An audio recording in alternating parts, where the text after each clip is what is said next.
Indonesia nanti 2045 akan ada bonus demografi di mana lebih dari 100 juta penduduk Indonesia adalah generasi muda antara usia 20 sampai 40 tahun. Nanti di tahun 2045 generasi muda Indonesia itu paling dominan, paling banyak. Artinya menyongsong 2045, berarti 2045 itu apa yang seharusnya kita lakukan? Baik, kemudian kalau kita mengacu kepada Quran, kemajuan-kemajuan ini digagas oleh 3 hal. 3 itu apa saja? Yang pertama adalah kemajuan, misalnya katakanlah protagonis, kepahlawanan, al-hamasah. Pahlawan ini tidak disebut pahlawan kalau dia tidak jelas berperang dengan siapa, palagannya di mana, panggungnya, medannya, areanya di mana, dan apa atau siapa yang mula-mula harus ia kalahkan. Jadi ia disebut pahlawan, tanda kutip harus ada musuhnya. Nah itu dia. Jadi kemajuan, ia harus ada pijakannya, entry point-nya, pintu masuknya. Dari mana? Misalnya kemunduran, the backwardness, the underdevelopment. Ada bukunya Ahmed Kuru, Profesor Ahmed Kuru, orang Turki aslinya tapi mengajar di San Diego University di Amerika Serikat. Bagus sekali, Islam, Authoritarianism, and Underdevelopment. Oh, itu bagus sekali buku itu, saya punya dalam 2 versi ya, dalam bahasa Indonesia itu terbit 2021, dalam bahasa Inggris terbit 2019. Baik, pintu masuknya apa? Tentu saja kemunduran, keterbelakangan. Baik, itu pintu masuk pertama. Pintu masuk yang kedua, kita harus ada role modelnya. Mau maju itu ada kudwahnya, ada uswahnya. Ini 3 ya. 2 ini tidak boleh tidak. Kalau mau maju ada contohnya siapa? Nah, siapa role model kemajuan ini? Nah, misalnya peradaban yang maju. Siapakah muta'addib, orang yang beradab? Siapakah mutahaddir? Siapakah pribadi yang hadoroh, yang beroleh atau yang telah memiliki kemajuan sebelumnya? Nah, yang ketiga ini harus ada, tapi yang menyesuaikan keadaan. Apa itu? Peranatanya, infrastrukturnya, sosial kapitalnya. Bahasanya Sachiko Murata, sosial capital. Ini kan, jadi kemajuan itu ada penyebabnya, entry point-nya apa, pintu masuknya. Oh, dia terjajah, oh dia ditindas, dia adalah berada dalam penjajahan misalnya, atau perbudakan.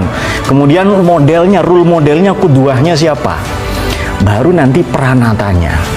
Kalau Indonesia maju, syarat pertama sudah terpenuhi. Apa itu?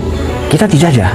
Dijajah Jepang, dijajah Belanda, sebelumnya Portugis, Jepang, Belanda. Sekarang dijajah oleh 2 negara produsen terkuat di dunia, dan kita ada di tengah-tengah, yakni Cina dan India.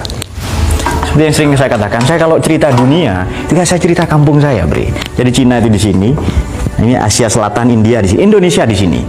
Kita dikepung ya, dan kita punya Selat Malaka. Kata Samuel B. Huntington, orang yang punya atau dilalui jalur perdagangan internasional mustahil jadi negara terbelakang, pasti jadi negara maju. Makanya Nabi itu supaya kosmopolit, supaya pandangan terbuka, open-minded, supaya inklusif, diajarin dulu oleh Allah itu untuk datang ke Syam 7 tahun, 9 tahun, 12 tahun, agar ketemu dengan orang-orang dari lintas peradaban. Persia, Cina, India, Mesir, Babilonia, Arab sendiri. Meskipun Arab belum, masih jahiliyah ya waktu itu ya. Tapi 5 peradaban ini sudah Allah cangkokkan. Ada Bani Robbi, Allah sudah mentakdib Nabi. Iya ya, beliau calon pemimpin dunia. Allah memperkenalkan kepada peradaban-peradaban dunia. Demikian pula kalau kita mau memimpin dunia. Kita tahu kita menguasai bahasa internasional, sekurang-kurangnya bahasa Arab, bahasa Inggris ya kan. Kalau saya bahasa Prancis, bahasa Jerman, tidak itu toh ya banyak ini. Nah itu dia. Hanya di tempat ini Ma'ruf ya. Di tempat lain tidak peduli Anda. Wis ngelentru, ngelimpru, apa sekarepmu, gitu-gitu. Nah, tapi kalau di sini, oh ini harus menguasai dunia. Syarat pertama adalah entry point-nya adalah terjajah, tertindas. Ada musuhnya lah, ada peran antagonis, siapa musuh yang harus saya hadapi. Yang kedua ada role model, teladan kuduahnya.